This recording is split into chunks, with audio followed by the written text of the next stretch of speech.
So guys, the Nigerian Air Force carried out airstrikes against the terror hideout. Guess who suffered the casualties? The ordinary citizens. Take a look at this headline. It says, hours after assuring civilian safety in operation, NAF airstrike kills many in Borno State. They were looking for terrorists. At the end of the day, they killed ordinary civilians. So guys, a whole lot is happening in this country. And like you can see here, it also confirmed 3 dead, several others injured as NAF bombs Borno civilians in another accidental airstrike. They are looking for bandits. The people whom the bandits are killing are the ones that now became casualties. So guys, this is the problem that we are having in this country. Sometimes you just wonder what is happening with our security agencies. We don't see that expertise being displayed. Now look at the terrorists all over the places. People can't travel this Christmas because there are a lot of kidnappings going on. The question remains, don't we have intelligence again? Don't we have offices that are in charge of intelligence when it comes to protecting citizens? That's why America is always at the forefront. Now take a look at this headline coming from the US. It says FBI announces they foiled a credible terror plot planned for New Year Eve, arresting 4 alleged members of a radical pro-Palestinian extremist group. You can see that FBI swung into action. This is what they are yet to do like in 2-3 weeks time. But FBI was able to track them and arrested those involved. But when it comes to Nigeria, I mean, this attack of a thing is like every day and nobody is being called to question. Nobody is prosecuted. Nobody is being arraigned. Nobody is being jailed. And that is why you see all these things happening. Now, we know that Sani Abacha once said, if insecurity lasts for more than 24 hours, that the government has a hand in it. It might shock you to know that this headline trended and the reaction is still going on. Here it says, Kwara government officials, give us vehicles, weapons, operation, arrest bandits alleged. So bandits that were arrested testified that, the government officials also supply them with vehicle, weapons for their operations. So guys, a whole lot is happening when it comes to, fighting insecurity. Don't also forget that Bello Tuji, the bandit leader or the terrorist leader, has come out to say 2 ex-governors are the ones fueling insecurity in Nigeria. And Tinubu is silent with this kind of allegation. At least you investigate before you allow Bello Metawale. Tinubu is just focused on 2027, not about the safety of Nigerians. Anyway, guys, let me just allow you to take a look at these videos and let me know your thoughts in the comment section below. Please don't forget to subscribe and turn on the bell notification. Now take a look. In the country, there is some kind of complicity from within the government. I have always insisted and maintained that most of the security are syndicated operations that involve so many components and so many people and so many elements, all of them who are working together for the same purposes, which is commercial reasons. Banditry, kidnapping has become a commercialized enterprise where people are making a lot of, fortunes over the misfortunes of others. Some of it are fueled by the, unregulated and the illicit mining of our mineral resources in the far north, and also fueled by the vulnerabilities in our borders around that sector between Niger and Chad and the northern Cameroon. So you have influx of all these people. Some of the sponsors who may not necessarily be Nigerians. I also believe that there are some foreign sponsors of this banditry that we see in the country, where they kidnap people, abduct people just to divert our attention to the abduction, while they are busy illicitly mining our mineral resources in connivance with highly placed individuals in Nigeria. U.S. Congressman Riley Moore over the weekend told Fox News that Nigeria and the United States are close to reaching a strategic security framework aimed at tackling terrorism in the country. Moore, who recently visited Nigeria along with other U.S. lawmakers, stated that the delegation had positive conversations with the Nigerian government during their trip, while in another Fox interview that has gone viral, Riley Moore recounted his experience where he met victims at the internally displaced persons camps in Benue, stating that the violence and insecurity he witnessed, including the story of a woman who saw all 5 of her children murdered, was unlike anything he had ever seen. Well, Harris, it was really shocking. The stories that we heard, the imagery, it was, I've never witnessed anything like that personally in my life. I met one woman, and I see you're showing some of the pictures, who had lost her entire family. 5 of her children were murdered right in front of her, and she was pregnant at the time and was able to escape.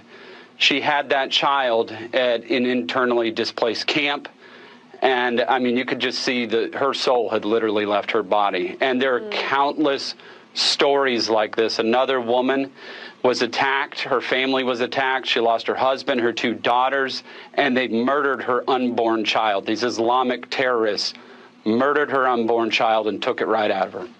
You know, I mean, I don't know. It's beyond words. Well, Ayo, we know that the congressman has been vocal about claims of Christian persecution in Nigeria, and in November introduced a resolution in the U.S. House of Representatives supporting Trump's designation of Nigeria as a country of particular concern. I believe even on Friday I took just the actual story where he, went into the IDP camps, detailing that about 600,000 Christians had been killed in Benue State alone. But it's good to see that, he also granted that interview with Fox News saying that there is going to be, a huge collaboration with the United States government and the Nigerian government after he has submitted his fact-finding report. Before I come to you, meanwhile, terrorists struck another church in Kogi State, killing 1 person and abducting over 20 worshippers over the weekend, in the second major attack on places of worship in the area within 2 weeks. The attackers stormed the first ECWA church in Ayetoro Kaba Borno local government area on Sunday, December 14th, firing sporadically during an ongoing worship session. Well, according to Daily Trust, 1 person identified as JJ was killed during the assault, while at least 20 worshippers were seized by the attackers who escaped through nearby bush paths. Many congregants reportedly fled as the gunmen created panic, throwing the otherwise quiet community into chaos. I mean, we're seeing these back-to-back church attacks, which expose, a dangerous pattern emerging in Kogi State. The targeting of worshiping centers during services when congregations are most vulnerable raises serious questions about intelligence gathering and preventative security deployment in that particular area. This attack marks the second assault on a church in Okun land within weeks. On November 30th, terrorists attacked a Cherubim and Seraphim church in Ejiba Yagba West local government area, abducting Pastor Orlando, his wife, and several worshippers during a service. 14 people were kidnapped in that incident, including 6 children from the pastor's household and a 3-week-old baby, as well as a 4-month-old infant. I mean, look at this. We're seeing this sort of attack in Kogi State. And also, I believe that there was, also a story from Kwara State, where we saw a group of terrorists or, kidnappers who actually said that it was the government who gave them AK-47 rifles. I mean, if we have that video, we'll play that. But your thoughts on that? All right, okay. And there was also the kidnapping in Kwara State, the CAC church in Kwara State. Thankfully, all the parishioners have now been released. But there is, and you mentioned something about intelligence in Kogi State. They are aware of the hotspots in these areas. I think the challenge is where intelligence meets action, or intelligence actually does what it's meant to do, which is to provide information in order to either prevent situations like this or be able to act. We've said it repeatedly, Oji, that as long as there are no arrests when we see, rescue operations, as long as there's no one who is being persecuted, it means that these criminals still have an opportunity to unleash another day. And the question we had raised last week was where would be the next target, or who would be the next target. Now, we don't know whether or not these bandits or criminals or kidnappers are the same people who worked in the last operation, but we can make assumptions based on their style of operation, which is attacking a church while in session, kidnapping them, and then demanding for ransom. So there's an industry there that has not been tackled, and we haven't seen any arrests, meaning that these criminals are still at large, and that's quite unfortunate.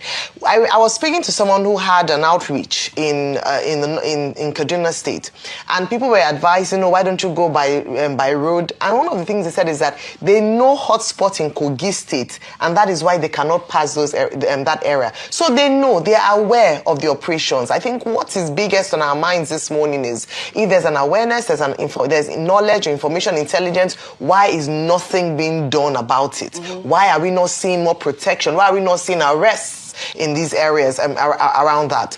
Also, that video that has been trending around this collusion and complicity with governments, I don't want to, until a full investigation is done. Well, we have raised questions too. Many questions. We have raised questions because when we ask the way and the manner in which the operations are done, it seems like there's a communication or an understanding, and we don't want to believe that there are saboteurs within the government themselves who are preventing this fight against insecurity from succeeding. And so those are some of the things that we have. There's a lot of information out there, OG. We almost sound like broken records on a daily basis. What Nigerians are asking is, why is the government not acting decisively? Why are we not seeing enough response and action to this? Now, going back to the Riley Moore video that you first showed, or the statement based on what his findings were, this is what I have consistently said. I will take the voice and the conclusions of someone who's actually gone on ground to speak to the people who have been affected than someone who comes on TV or writes a statement based on hearsay. And two truths can coexist. For those who are saying, it's a general security issue, you can face discrimination as a woman. And we talk about this when I was in the UK and I was part of the student union. You can face discrimination as a woman, but you can face double discrimination as a black woman. You can face insecurity as a Nigerian, but you can face double insecurity and targeted killings as a Christian living in Nigeria. It doesn't mean that we don't have insecurity largely. So let's not diminish or invalidate the realities of people who are on ground. We know many people who have faced this. What we are calling for the government to do is not blame game. It's not you versus this Christian. No, it is do something about it. Fix the problem. Stop arguing. Fix the problem. Fix the issue. Christians have been crying for a long time. Nigerians have been crying for a long time. Let's stop denying. Let's stop arguing. I'm even tired of asking the question. Is then what I'm looking forward to is solution. And let the information that the government have, let the information that they have propel them to acting and protecting the interests of people living in the north. By the way, the video of, this actual video, we heard people speaking in Hausa there saying that, it was the government giving them, the arms and ammunition, the AK-47. But we've heard from the chief press secretary to the Kwara State Governor, Rafiu Ajakaye, who actually dismissed the allegations made in that video as shared disinformation. And he said that, that those people that were arrested were from Auchi in Edo State and not in Kwara State. So we've seen this video circulating on social media, linking insecurity in Kwara State, to these wider challenges that we have seen so far. But, the government there have dismissed it. We'll hear from the Edo State government, because now they're saying that those people were arrested in Edo State and not in Kwara State. But clear collusion that they're saying. This is their confession. We no get AK-47, no. We got it from. Can they afford AK-47? From someone. So these are the issues that need to be tackled here on the table. The day in Nigeria. The day we are ready to solve insecurity, it will be solved. As it is today. Look at me. We are not ready. Wasn't it General Sonia Abacha that said that if insecurity lasts more than, did he say 24 hours, then there's some sort of collusion with the government? We are ready. As we speak today, a lot of people are still enjoying it. They are using it for all sorts of means. The day we are ready, it will stop. As it is, the only sad part is, may we not be part of the numbers. Amen. But people are dying. People are dying. But when I also pray the prayer, may we not be part of the numbers, I feel very sad and I feel selfish because those that are part of the numbers. Are they not human beings? Are they not human beings? It's not that they brothers and sisters? They are our brothers and sisters. It could have happened to anybody. He came close to me with Reverend Archie. Yes. That was my colleague's uncle. Some people would say, some people would say, if these terrorists go and attack one high-profile individual's child, insecurity will end immediately. Have you ever heard them? If they go and attack one of their... Have you ever heard them attack the high-profile individual child? We find them soon after all, they have VIP protection. They have VIP protection now, so it's weird that we don't use police. It can't be doom and gloom all the time. Nigerians have always have this impression that the insecurity in the country, there is some kind of complicity from within the government. I have always insisted and maintained that most of the insecurity are syndicated operations that involve so many components and so many people and so many elements, all of them who are working together for the same purposes, which is commercial reasons. Banditry, kidnapping has become a commercialized enterprise where people are making a lot of, fortunes over the misfortunes of others.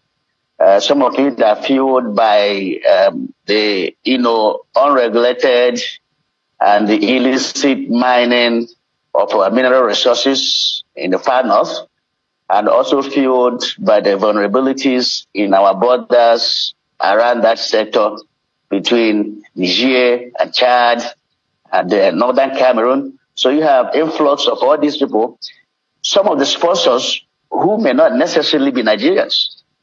I also believe that there are some foreign sponsors of this banditry that we see in the country, where they kidnap people, abduct people just to divert our attention to the abduction, while they are busy illicitly mining our mineral resources in connivance with highly placed individuals in Nigeria, some of whom may be in the government, and some may have been retired top-level government officials. So what I'm trying to say is, any information or any allegation about some kind of connivance or complicity from anyone in Nigeria should be a matter of serious concern and should be thoroughly investigated. We should not dismiss such accusations on the basis that, okay, it's just a terrorist that is talking, or maybe that they are talking under compulsion. Every information we get should be investigated. I am not saying that these people that I mentioned are actually involved, but what I'm saying is that whatever information we get should be investigated. Now, on the part of the Kwara State government, just like my co-panelists have said, I don't know whether these people have that intellectual capacity to distinguish between some members of the government and the Kwara State government. I believe there could be some people in the government who may have intentionally or unintentionally aided and abetted in the banditry in Kwara State without necessarily connecting it to the top echelon of the government. But we wouldn't know that unless there is a proper investigation. But my problem in Nigeria is that investigations are usually done haphazardly in a quasi manner. At the end of the day, you don't really get to anything at the end of it. If the investigations are intended for us to stop what is happening in this country, we must take those investigations seriously. We can't do them haphazardly. We have to get to the bottom of it. We have to uncover the truth, because it's only when we uncover the truth that we'll be able to get the right solution to the problems and be able to solve those problems.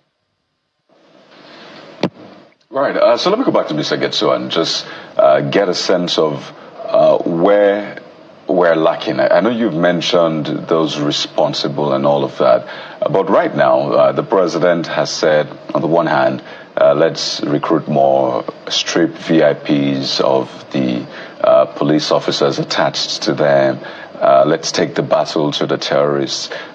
Do you see all of the measures being made by the government working? Is there something still lacking for you particularly, so we can speak to strategy and just know what more we need to do?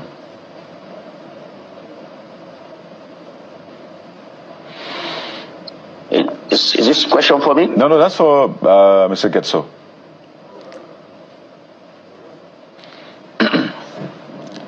Okay, I'm not sure he's still with us. I imagine the connection failed at this time, but... Yeah, come again. Yeah, my question is particularly about the recent measures from the government, if you can hear me. The recent directions and directives from President Tinubu regarding police officers, NSCDCs, forest guards, and all of that. Do you see all of these new measures and sort of vigor working, or is there anything missing for you? I want us to speak to the strategy now and sort of have a broad view of what we're doing and what more we need to do. Well, first of all, I want to commend Mr. President, President Bola Ahmed Tinubu, for taking a bold action on increasing the number of personnel in all agencies, and then directly involved in all, working with the DSS, or instructing the DSS to work with the forest guard in order to, even though the forest guard, the issue is not about number. The issue is about quality. The issue is about seriousness.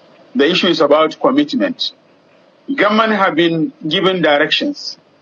Government have been given directives. Government have been making policy statements. But the question is, those who have been alleged to be complicit, what measure have the government ever taken? Why is the issue of accountability? Government refused intentionally, I believe. It is intentional measure for several reasons that is based known to the government. Why complicit, compromisers, and those who are participating in corrupt practices have not been handled accordingly. It's not the issue of instruction.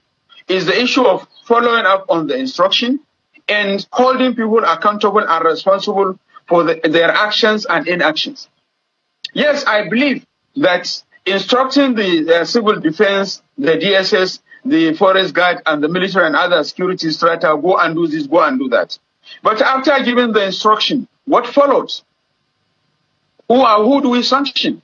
If Mr. President is not ready to sanction anybody, if Mr. President is not ready to test the paper by making sure that 1 or 2 or 3 persons have been held accountable and responsible and be dealt with accordingly, we'll never get there. Those instructions will be just a mere normal statement that we have had before. There were instructions for withdrawal of escort from the BIFs over time by many of the Inspector General of Police. Now it comes from the President. And yet, up till almost more than 7 days or more than 11 days, we are still discussing it. Instruction from the Commander-in-Chief of the Armed Forces of the Federal Republic of Nigeria are still being discussed. The instructions have not been implemented yet. There are still people who are still sabotaging that effort, and they have not been sanctioned. So if Mr. President is really serious, if President Bola Ahmed Tinubu really want to tell Nigerians, it's the matter of acting, it's not the matter of statements. It's not the matter of policy. It's not the matter of instruction. Yes, of course, instruction is an ingredient. But after the instructions, what followed? How many people have been sanctioned? Who do you demote? Who do you probably dismiss? All right. Because it is a matter of holding people accountable. Test the ground and tell Nigerians and tell the security agencies that you are serious. Dr. Getso, let's take the same now the seriousness when people are being sanctioned. Let's take the same to Captain Johnson.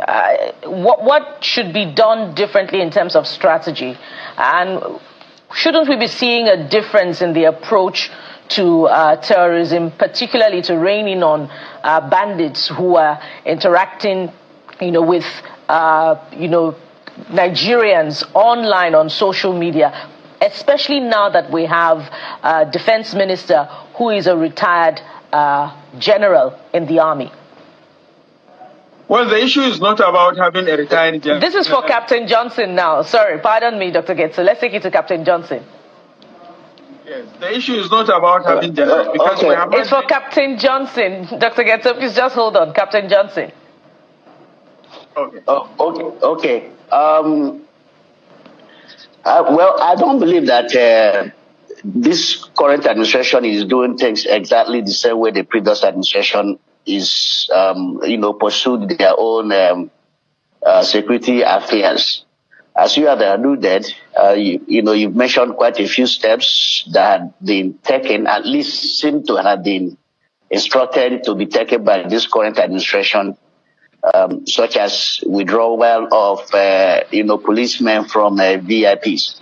Even though I am not satisfied with its implementation, and I have to also agree with my co-panelists, more often than not in this country, we've had presidents give instructions to those serving them, and those instructions don't get implemented. I think I find it very, very amusing that the Inspector General Police will tell Nigerians that there are only roughly about 11,000 police officers that are following VIPs. I think that number is grossly understated. So our problem has not always been about instructions. Various presidents have given directives, but our problem has always been implementation. And that's where we are getting it, we're falling short, is implementation. I think if the president will follow up with his directives to ensure that those who are serving him and serving this country are not somehow subverting those directives, we will get to where we need to be. But if directives are given and those serving are subverting it, using their technical expertise where they serve to avert, following up the instructions that have been given to them, then the instruction is just merely, in principle, not in practice. That is number one. Now, number two, yes, it's not about the numbers. It's also about the quality, but I agree that I can tell you that both numbers and the quality are necessary. We can achieve both. We can achieve both quantity and quality. There are some other countries that have much more larger security forces than Nigeria, and yet those security forces have both quantity and quality. The truth of the matter is that Nigeria is too vast, both in terms of land mass and in terms of population, for the number of, security agencies that we have in this country. So the directive by Mr. President to increase the number of policemen, though that number, even with that increment, is still not enough, but it is better to start somewhere. The directive to increase the Nigerian police force, increase the army, is a good one, because definitely we do need more boots on the ground. Whether Nigeria, it's, afraid not to be classified, this is absolutely the prerogative of the United States of America. We're a country, a sovereign nation, proud people. And so we cannot determine what or how America perceives us. We're not the only country that America has classified in that regards. Look at Saudi Arabia. I mean, they have been on that list for only God knows how long. Not long ago, their king was in the Oval House, the villa there, the White House. He was received. So, but as it regards to us, we are not as strong as the U.S. We are not competing with them. We cannot match them in terms of what they want to do to us. To me, personally, I'm not speaking on behalf of government. To me, they're a bully, really. Because even while coming to Nigeria, fair is fair. They came, they went to Borno State, went to IDP camp. For them to have complete report, probably they also need to sit with both sides. We that live in this country know that it is not true. It is absolutely not true that there is genocide against the Christians. Whether Christians are being killed in this country is true. Whether Muslims are being killed in this country is true. So there is no deliberate effort by either groups in this country to kill one another. And this mayhem affects all of us. And so even if the United States or any other country tries to paint us in this light, now we should look inwards. What are the problems? Why are these things happening? And we as a government, as a people also, should try to make amends with so many mistakes that, previous government, present government, are doing in trying to, because there is perception that the government is not doing enough. You can also not stop people from saying so as well. So to me, it's a welcome idea. They came, they spoke, and we're waiting for their report. But whatever their report is, whatever the report will be, the problem is in Nigeria. So we as a people need to look at ourselves in the eyes. The government needs to be up and about. The government needs to take it serious that, look, it's not because the US is making noise, but yes, are our people being killed? Yes, our people are being killed. And we should not try to divide ourselves among ethnic or religious lines. Because as I said, these brigandage, these killings affect everybody. And unfortunately, there are people who will kill and say Allahu Akbar. Yeah, so in that kind of effort, people will think that, okay, they're Muslims. But yes, you cannot say they're not Muslims, but by name. No right-thinking Muslim will believe in killing. Absolutely. It is against Christianity. It is against Islam. So we should look ourselves and go about this thing in a better way. All right, okay. There are a number of issues around, this administration. And since we're looking at the state of the nation, you talked about the efforts made in security and insecurity. Some might agree, some might disagree. But I want you to talk about the state of your party, the APC, and the accusation of the APC by opposition parties that you're turning, under this administration, using, weaponizing state bodies like the FCC, ICPC, the Nigerian police, and witch hunting some of the politicians to induce them to join in the APC. What would you have to say about this with regards to a one-party state in Nigeria? Well, about one-party state, it's really very subjective because no coercion, absolutely no coercion. Your colleague that left here before I came mentioned what happened in Anambra State. I mean, there is no any deal between our government and any of these states. So in the wisdom of Soludo, decided to say he was going to support Mr. President. And we would have loved to take Anambra State. So which means APC should, our people went there to contest. We lost. And that's it. So any of these governors that, comes to us, do we tell them, no, don't come? And there is no coercion. And if anybody talks about being victimized or weaponizing the anti-corruption agencies, the question you should put to them, are there grounds? Is it true? Are there allegations? These are allegations. So let the people, whether in government or out of government, as at today, there are senior members of our party, the APC, that are being prosecuted by EFCC or ICPC. So, but, it's part of the opposition. I mean, I don't blame them. They can say whatever they want to say, but there is no evidence whatsoever to show that we are weaponizing EFCC against any one of them, anybody in this country for that matter. Okay.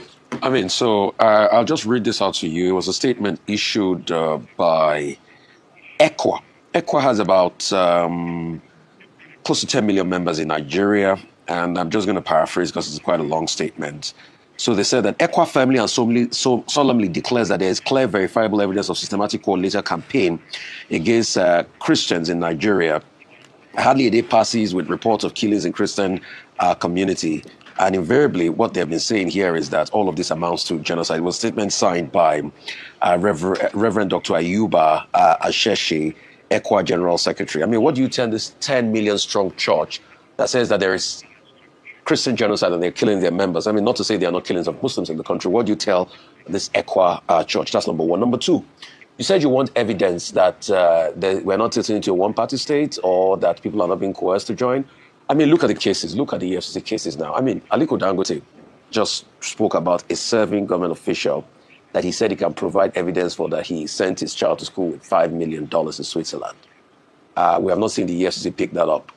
But we have seen the case of Malami, we have seen the case of Ngige, and we're not saying people should not account for their misdemeanors, but is it that everybody that serves in this government is a saint? That there's no one case, of any allegations going up of corruption and the likes and all of that, till today somebody will have asked, okay, I thought the kind of persistence as we were chasing Yaya Bello then, all of it seems to have simmered down. Anyway, I'm not they're going to argue that the case is in court.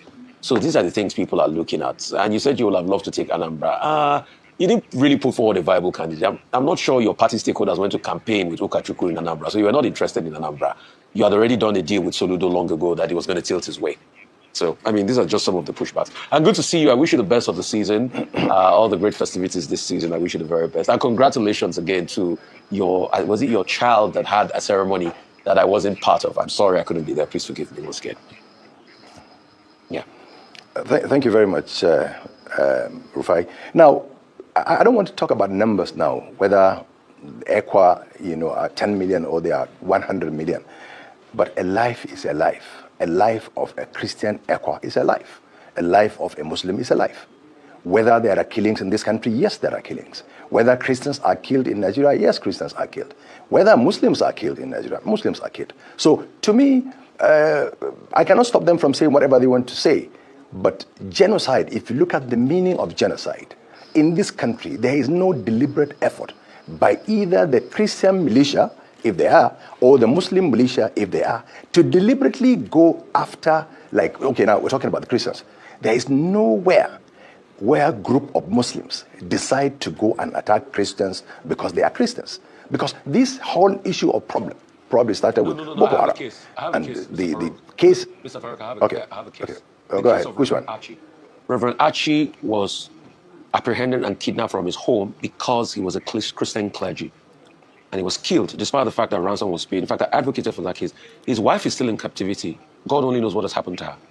The terrorists have been posting pictures on YouTube on Facebook. For some days now, they've not been able to get where they are. The only reason why Reverend Archie was taken was because he was a Christian clergy. He was targeted, and they went to his house, and they took him because he was Christian clergy.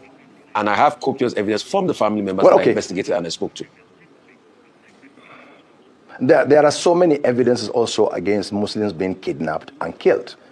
I mean, a very prominent cleric in Kanu was also killed by suspected Muslim bandits or extremists and so on. So I am saying genocide, when probably group of people like maybe the majority of Muslims in this country are trying to target Christians, making sure that Christians do not rear their heads. That is not true. But whether there are killings, yes, I admit there are killings. And there are in certain areas where you have Christians, more Christians. Yes, when people are killed, probably more Christians are killed. When you go to northwestern part of this country, there are more Muslims in northern part of this country. A lot of them are being killed also daily. So let us not even go there. Look, and no government will just sit by and allow these things to happen. So it is not about the government or even the Muslims, the leaders, Muslim leaders in this country are targeting Christians. These are hooligans, these are bandits, these are criminals who go about killing people in the name of religion. And I told you, no, any sensible Muslim should or kill any other person, talk less of a Christian.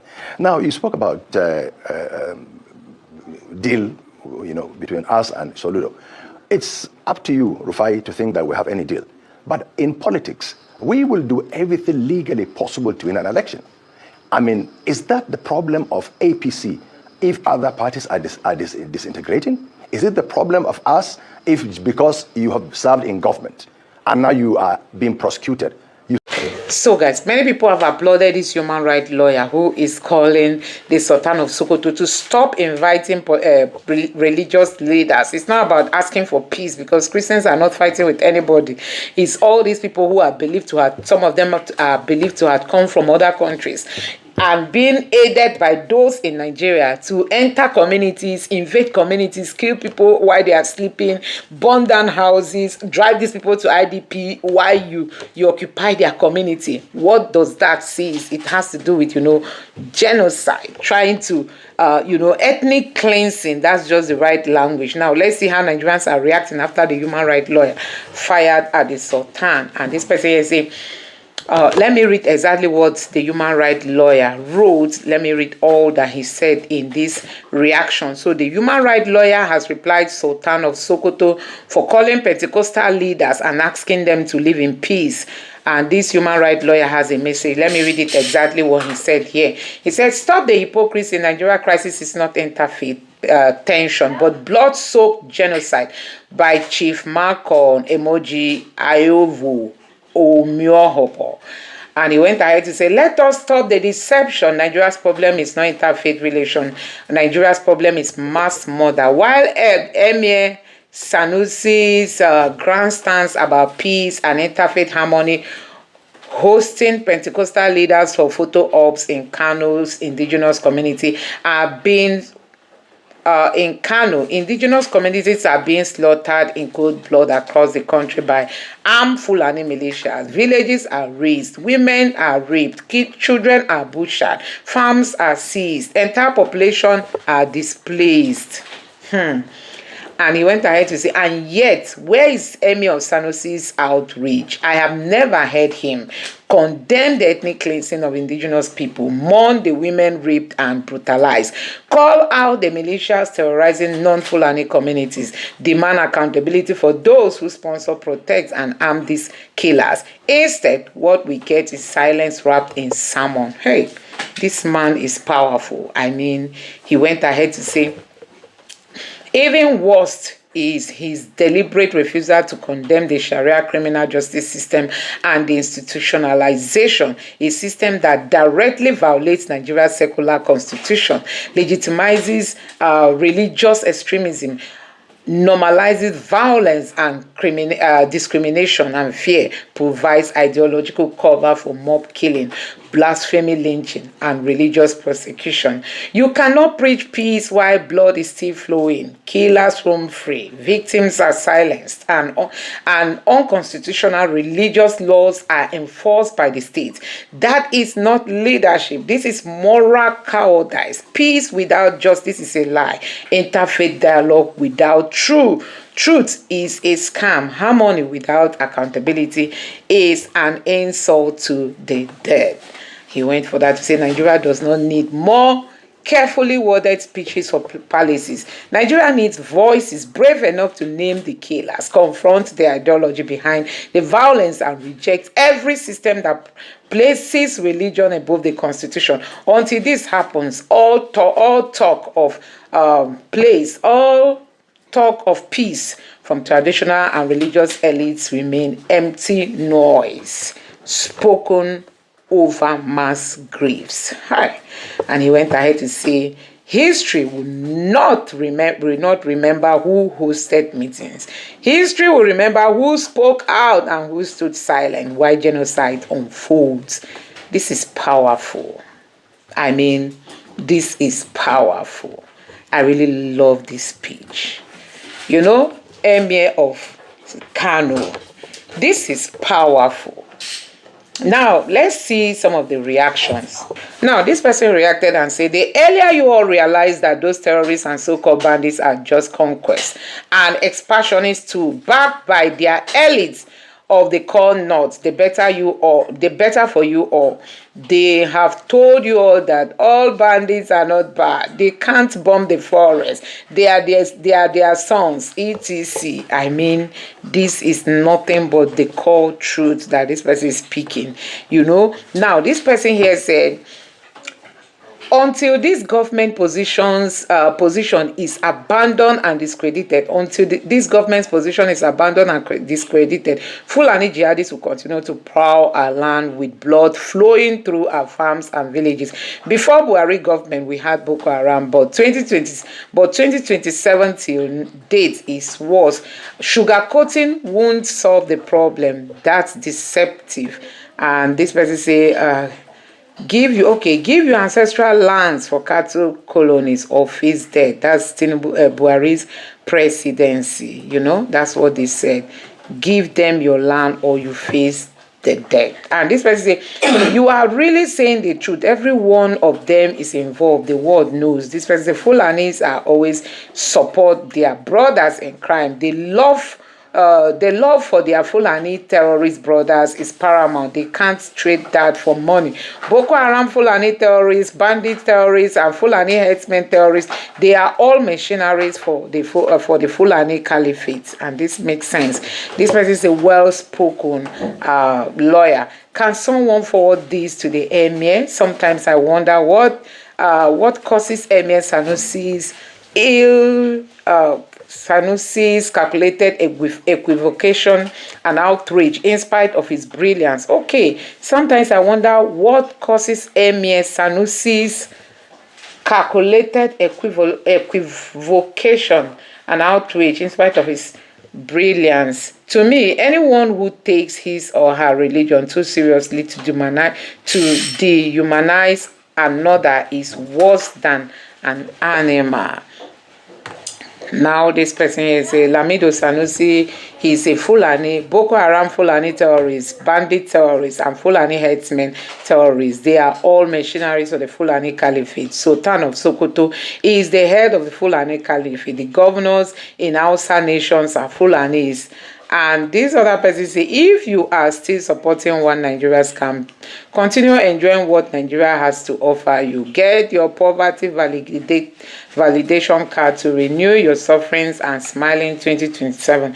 And this was even same happening with our brothers in East, but always covered by their gullible mob followers like you all see. Hypocrisy. And this other person here say, we are gone from farmers' header clash to now interfaith clash. The cattle rain demons from Sahel understand Nigerians are those are lazy people. I don't blame them. And this other person here say, he retreated into his cocoon, was quiet all the while, only to resurface with this bare-faced lie. They all know what they are doing. The good news is that we also know their agenda. And this person here say, well said, sir, you are truly an elder. The nation is covered in hypocrisy. Most of the northern elites play dumb, like they are not the ones enabling this dysfunction in the nation. Well said, sir. We cannot continue to deceive ourselves and hope things will get better. They either confront the evil and get back to life, or we continue to pretend until the state finally fails. Let me know your thoughts on this in the comment section below. Please don't forget to subscribe and turn on the bell notification. Thank you.